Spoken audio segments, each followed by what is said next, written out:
Brothers and sisters, friends and family, shalom, shalom, shalom. It has been a bit. It's been a while. Feels like a bit. I don't know if it has, but it's been very, very crazy in the jungles that we live in. We live in the jungles of Central America, and it is an abnormally wet season. Most of us probably understand why in the events that are unfolding before our eyes. But the greatest thing that we could ever see and that we can ever believe, it doesn't have anything to do with politics. It doesn't have to do with the world. It doesn't have to do with anything. At the end of the day, none of that actually even matters. Because we didn't elect anybody. We are under governance of other people. We elect the Messiah of the universe. We elect the Word of our Creator made flesh. And we await for His coming. And I don't think we have a tremendous amount of time left.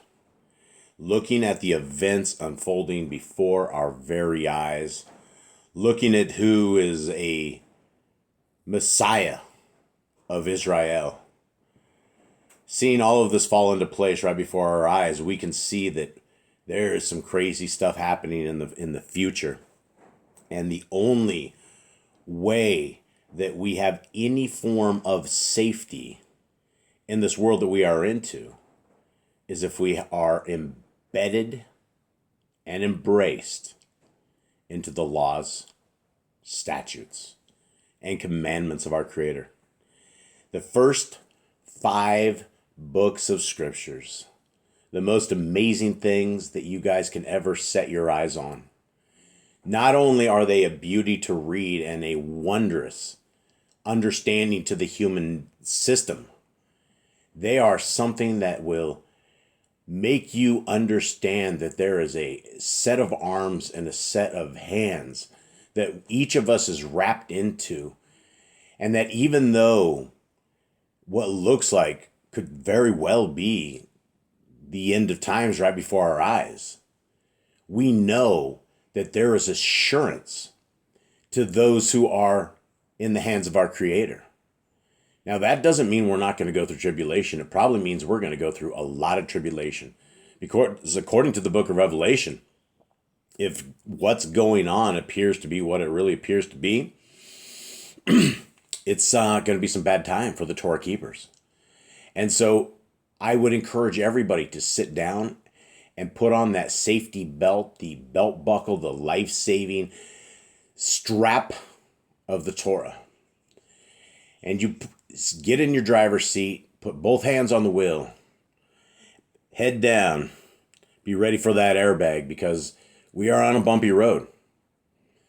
The best thing, if you guys are watching this video, the greatest thing that you can pull away from this, if you do not know this right now, is that the laws, statutes, and commandments of our Creator that are right here in any book of any Bible of anywhere starts with Genesis. And on the very first page, on the very first chapter, we learn things. We learn amazing things.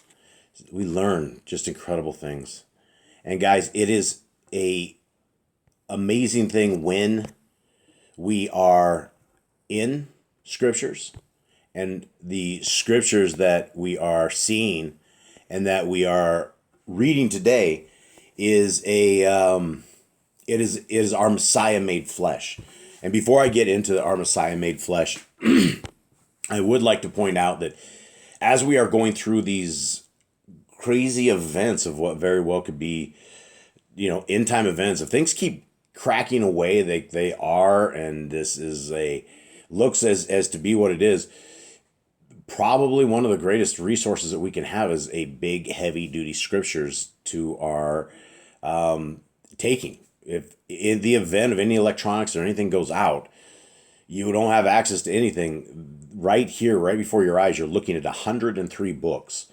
You will never find another Scriptures anywhere like this. The caliber of quality of the names that have been restored, you don't have the pagan names anymore. This is the name of the Son of the creator of the universe, the word made flesh. It has been restored. Instead of saying Jesus, the joke's kind of on us, or ISIS. Now we have the name of Yahuwah and Yahushua right before our eyes. And this book is large print. Even with my bad eyes, I can see this thing across the table and make out words. And right before it, it's huge. It is like it's like going to a movie theater where the screen is ginormous. And so if you're looking to really digest the word of our Creator, really pull through this and read it. And I encourage everybody to start on page 1. Read it as a love letter, as a technical manual from our Creator to you. If you fall in love with the scriptures, you can make it through this book very quickly. It's not one of these things that takes years and years and years to get through. When you start reading it and start grasping it and start understanding it, and sometimes it doesn't happen the very first round, right? You have to read slowly to understand what's happening. But the entire concept of the first page all the way to the end of Revelation and all through the Apocrypha, it is the same theme. It is the same message. It is, if you will obey the first 5 books of scriptures, our Creator, Yahuwah, will be our Elohim. He will be our God. He will be our uppercase God. He will be our one. And that's what we want. But we can't have him as our Creator unless we are fulfilling the rest of the covenant. We can't have him as our provider and him giving us the best of the blessings unless we are doing everything we can to obey his will. And when you look at his will, when you look at the laws, statutes, and commandments, they're good, they're clean, they're holy, they're just, they make a tremendous amount of sense. I've been a business guy all my life. I've been in business. I've done cutthroat business. I worked at Google for years. I'm an IT guy, right?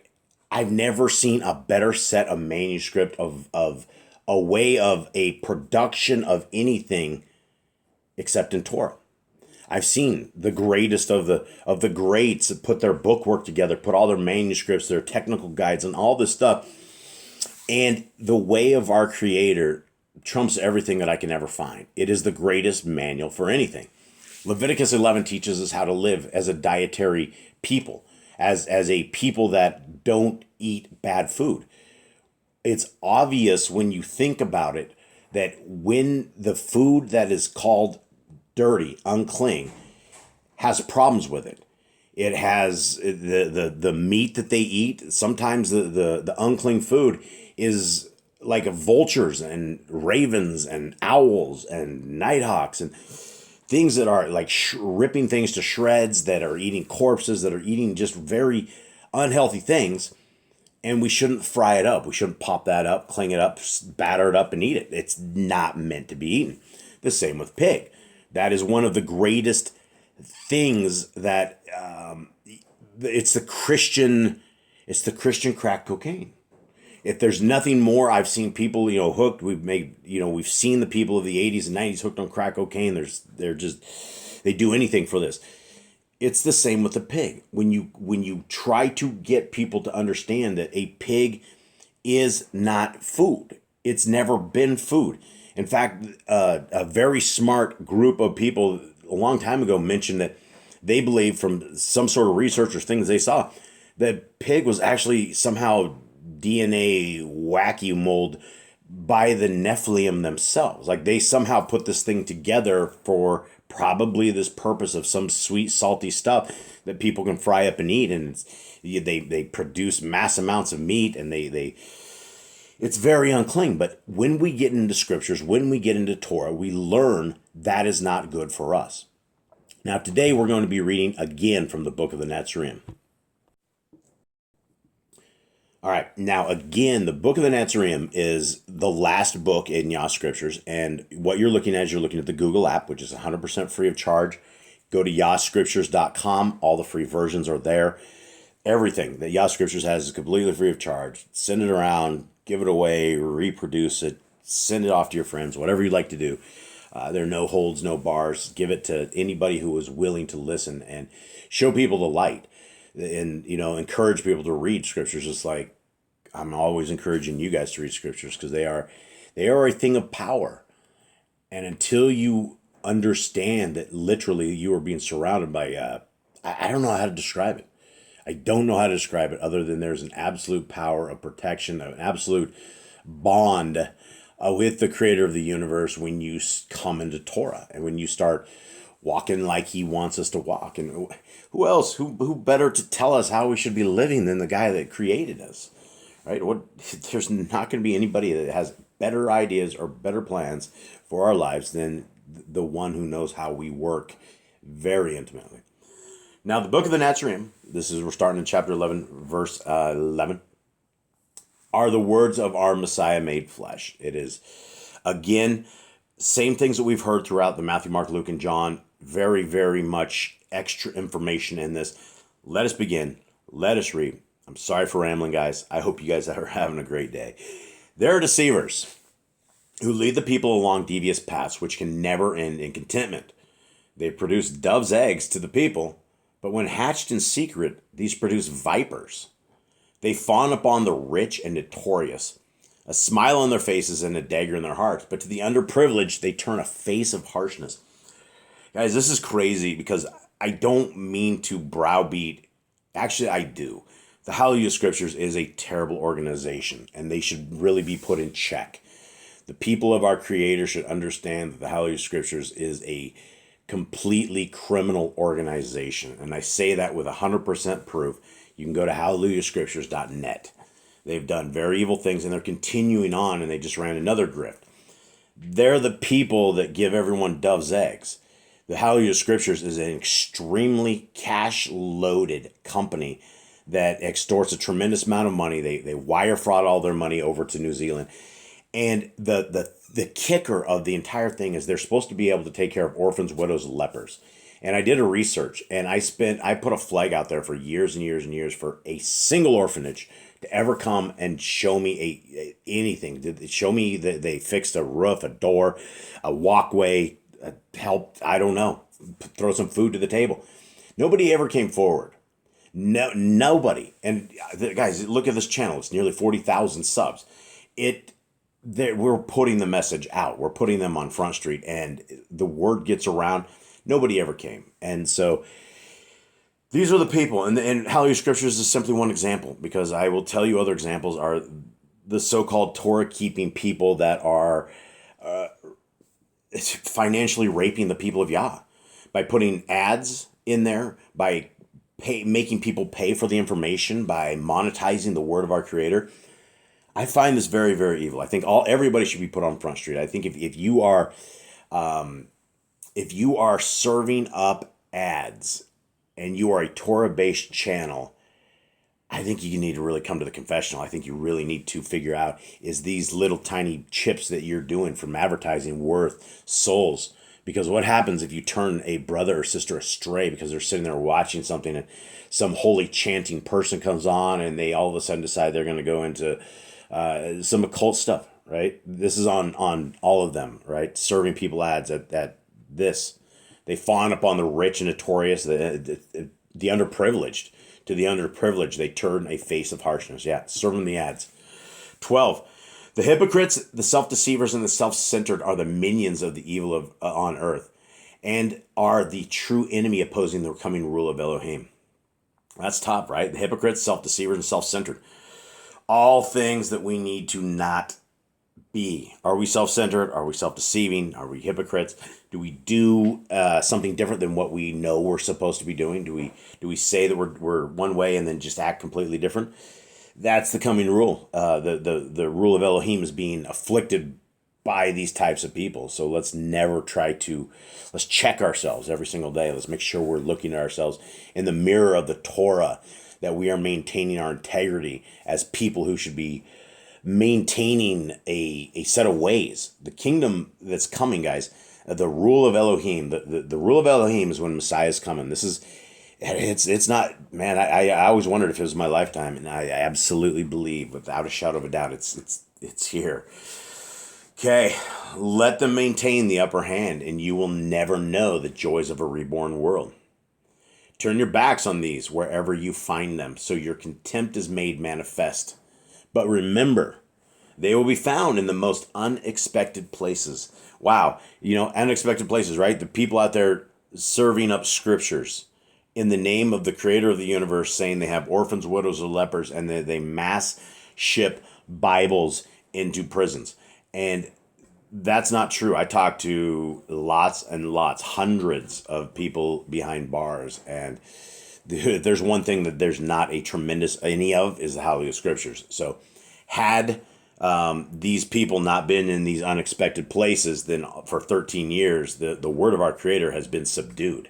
It has been chained down by the hand of Deb and Ken of the Holy Scriptures, or Shalom, or Max, whatever their pseudonyms are of the day. Continuing on. Beware of the self-seekers, whose path is over the bodies of those they drag down. If you associate with them, you may become a cobblestone for their feet. Guys, this is a huge thing, right? A lot of people will hook their stars to the wrong wagons, and that wagon will take off, and they don't have a good driver. And so you're stuck. And so if you see others that have used people and stepped on them to make them better, and then you want to hang out with them, or you think it's a good idea to do business with them, understand that if what they have done before is what they will potentially do to you. So you need to understand we don't want to be hanging with these people, right? This is the thing about living in the Gentile world, is we have to do business with the Gentiles, but we don't want to be as the Gentiles. We don't want to have to get, especially getting into business with people that are lawless. If you do not have the laws, statutes, and commandments of our Creator, you're a dangerous person. If you don't have the morals, if you don't understand we're not supposed to hurt the disabled or have invalid weights and measurements, that literally ripping somebody off is a commandment that it's something our Creator doesn't want us to do. We should never be doing this. Continuing on, avoid the tangled thickets of money dealing, lest the spiders therein lure you into their webs and suck you dry. The self-seekers are blind to the obligations of life, supposing these to be a profitless burden. But I tell you that anyone who shoulders them courageously and cheerfully will be duly rewarded. There's a big thing right here at the end of this, and we hear the first part of this verse is really thick, right? It's really telling us the beware, starts off, right? Beware, okay? Beware of the self-seekers, and then they tell you why, right? Because it is, Messiah tells us why. They'll just drag you down. The body count will continue on, and you will more than likely become a cobblestone for their feet, because people that do that to any others can make an excuse to do that to you. If they've done it one time, they can certainly do it again. And then the big thing I think of this verse right here, which I just went out of, is, let's get back to that. Hang tight. Right here. Courageously and cheerfully, right? That is a lot of what we read in scriptures, is that there's one thing about living in doom and gloom and dealing with it. Another thing is to understand that this world is temporary. And I'm preaching to myself as I preach all this. I teach to myself as I teach all this. The doom and gloom that we see today and the world that we see today should be very exciting to us as people of our Creator.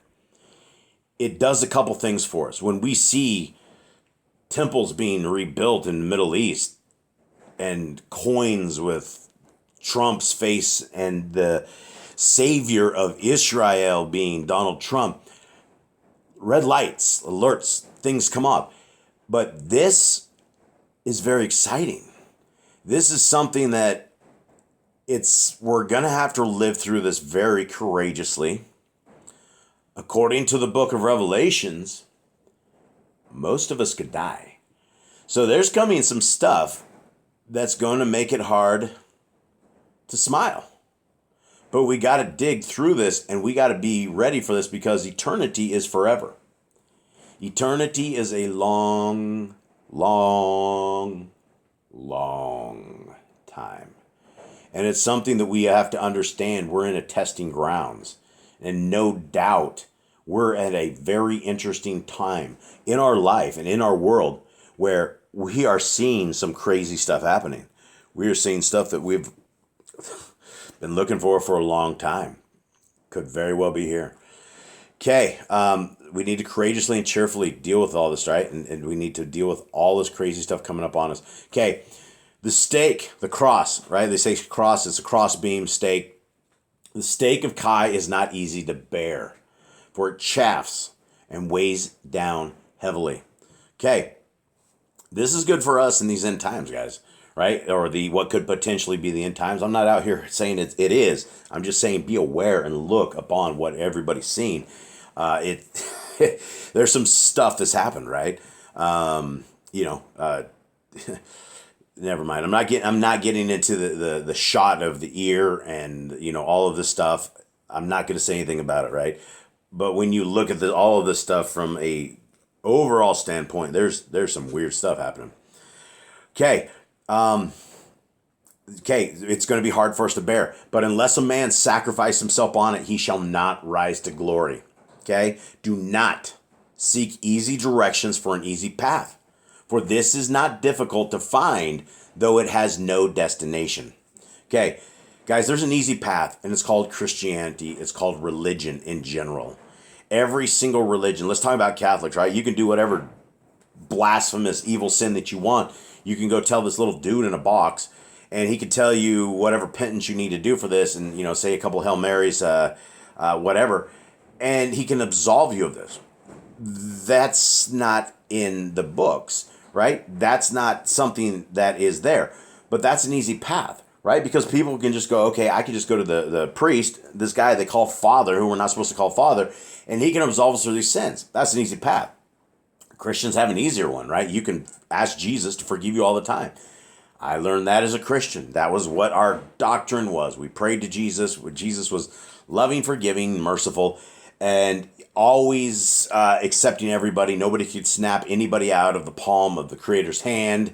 The laws have all been gone because the Son of the Most High said we don't need to keep them. And if we break one, we're going to break them all. So why would we ever keep them at all or do anything like that? And they will literally tell you that you will go to hell for keeping the commandments. Now, if what I just said sounded like kind of the same stuff you heard, it's because it's a cult. It's the same stuff that they tell everybody.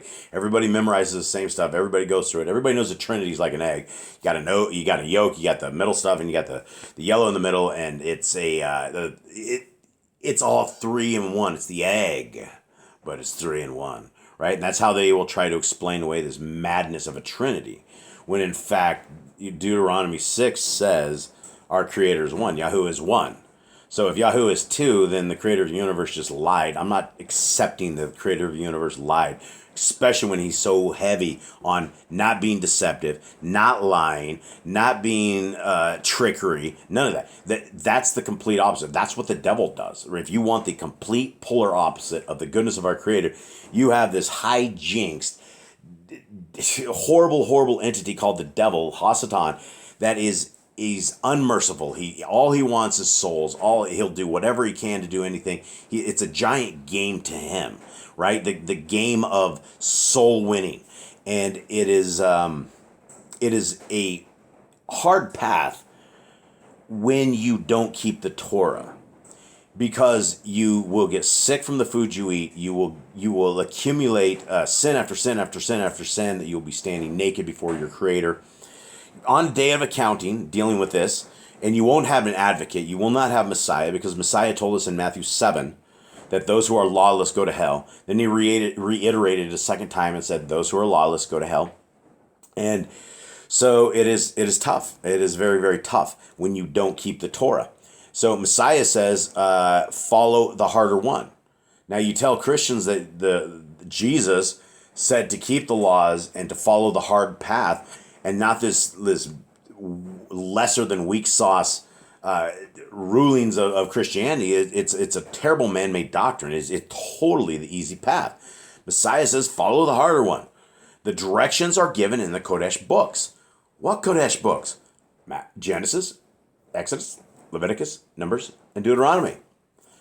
That's the Kodesh books. That's the first 5 books of scriptures. All of books of scriptures, right? You could take all of them and call them all the Kodesh books. I wouldn't put Paul's stuff in there as the Kodesh books. I wouldn't put anything that ever goes against Torah in any way, shape, or form into this Kodesh books. But if you want the real deal, Kodesh books, that's the first 5 books of scriptures. That's the law. So the directions are given in the Kodesh books, and at the end, you will find sunlit meadows and a region of liveliness. Excellent. Because all around us right now, we see death, destruction, despair, and depravity. We see a world that is, it's fading away. We see a world that is very, very, very satanic. Everywhere I go, I'm seeing people with put 666 at the end of their names, or have like all-seeing eyes, or pagan things, or it's not that we're in a antichrist culture now, but it's like we have completed the fullness of the antichrist culture. Like, people are cheering on the devil. They're cheering on the end times. They're cheering on the man of sin. They're cheering on evil and wickedness. And it's no longer anything that's in the closet anymore. Everybody's openly doing it. And this is why, if you are hearing the voice of our Creator, if you are hearing his way forward, he's called you out of the fire. He's snatched you from the flames. He has stopped something where it looks to me like there's not a decade, there's probably not 10 years left, is my guess. If it keeps rolling like it is, and it may be even shorter than that. So, guys, this is the best time to come into Torah. This is the best time to seek our Creator. I'm always going to say it. I'm going to say it forever until I take my last breath, and I hope somebody out there listens. I hope you guys will find this, because when you find what I'm talking about, you're going to be out there shouting it. You're going to be saying, hey, listen to the Torah. The Torah is good. It's not death. It's life. Bring it into your life. Bring it into your family's life. Change the way you're living. Change eternity. This is a turning point right now that all of us can take, that we will embrace the Torah, that we will look at these scriptures that are beautiful, that are good, that will give us life and not death. Look at these beautiful things right before us, guys. You can go to yahuwahtorah.net, and it has this full list of Torah commands as well. You can also, I think, download them from there, somewhere in there, I think. But these are what I'm talking about. These are the Kodesh words, right? Keep the Sabbath day. These are very Kodesh words, right? You wouldn't know that you have a seventh day. They call it a Saturday, but whatever day, it doesn't matter what they call it on the Gregorian calendar, on these Babylonian things. It is the seventh day. And our Creator has said, take it off. But what do we do in the world? We make it our marketing day. We make it the greatest shopping day of the week. It's the day to do whatever we want to do. And then Sunday we go to a temple made by man and make people rich. And just then we go out and go eat and make people work and all sorts of stuff. So these are the Kodesh books. Things like this, honor your parents. Not only once in Exodus 20 do we have it, but we have it also in Leviticus and Deuteronomy. Do not kill. It's not just in Exodus, right? Don't break wedlock, right? This is men and women. How many times do we hear this all the time, right? Nobody barely says it at all. It is one of these horrible, horrible things that happens over and over and over, where men and women become unfaithful to each other, and they do the terrible. Once you break wedlock, once you commit adultery, you are not to go back into another person, because you will make them an adulteress. You will do even worse than you have already done. This is a big deal. Guys, you don't need to be looking over the other side of the fence. You need to keep watering the grass that is on your side. Take care of it. Make that lawn look really good, and then you will never have time to go messing around outside of that to a place you don't want to be, right? That's the Kodesh books. These are all things that we should be doing, right? Don't make false accusations against your neighbor. Don't do evil things. That's big in the eyes of our Creator. All these things. Do not lie with beast, right? The Christians don't have this, right? It's a rampant thing that is happening worldwide, that has been happening. It's complete abomination. Oh, do not eat what is torn of any beast, right? Don't eat the roadkill, folks. Do not judge unrighteously against the poor. Wow. So we don't. This is, these are Kodesh words, right? Where else do you figure this out at, right? If you have an opportunity to serve the rich guy or the poor guy, Don't go to the rich guy over the poor guy. Judge righteously in all things. And it happens in the judicial system, right? This is why we have all these people on death row. Why we have majority of them as a colored person. The minority are white, but those without attorneys end up on death row. And most of the people that I've talked to all had pretenders. They had people that, because they were poor, they ended up in a place that if they had money, then they would have never, ever ended up there. Just the way it is. That's the truth. But these are all the things that people throw on the cross. They throw away. All right, guys. I think we'll leave it with this. Thank you guys very much. If you made it to the end of this, congratulations. I'm sorry I ramble like I do. Much love to all of you guys. Thanks for the support that you guys always have. Thanks for tuning in. Thanks for hanging out. And I hope you guys have a great day. I'm out.